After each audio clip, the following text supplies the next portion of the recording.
தமிழ் சினிமால 2 பொண்டாட்டி கதைகள் பார்க்கவே சகிக்காத 2 பொண்டாட்டி கதைகள் நெறைய வந்திருக்கு. அதெல்லாம் பெருசா நம்ம கொண்டாடிருக்கோம்.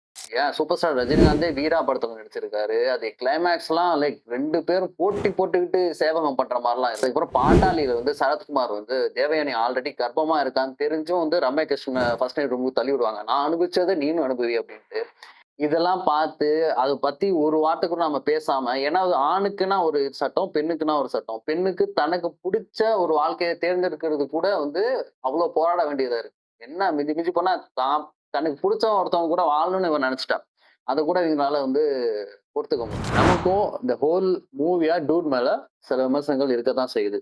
பட் அப்படி இருந்தாலும், இந்த மூவி ஸ்டீரியோடைப்ப கொஸ்டின் பண்றதால ஆல்சோ இது என்டர்டெயின்மென்ட் வேல்யூ அதிகமா இருக்கிறதால, இது நெறைய பேர் ரீச் ஆகுது. அந்த ஸ்டீரியோடைப்ப கொஸ்டின் பண்றத நெறைய பேர் மூலையில இது கொண்டு போய் சேர்க்குது அப்படிங்கிற ஒரு ரீசன்க்காக இது அப்ரிசியேஷன் ஜோன்ல வைக்கிறோம். ஓகே. நீங்க டியூட் மூவி பத்தி என்ன நினைக்கிறீங்க அப்படின்னு கமெண்ட்ல சொல்லுங்க.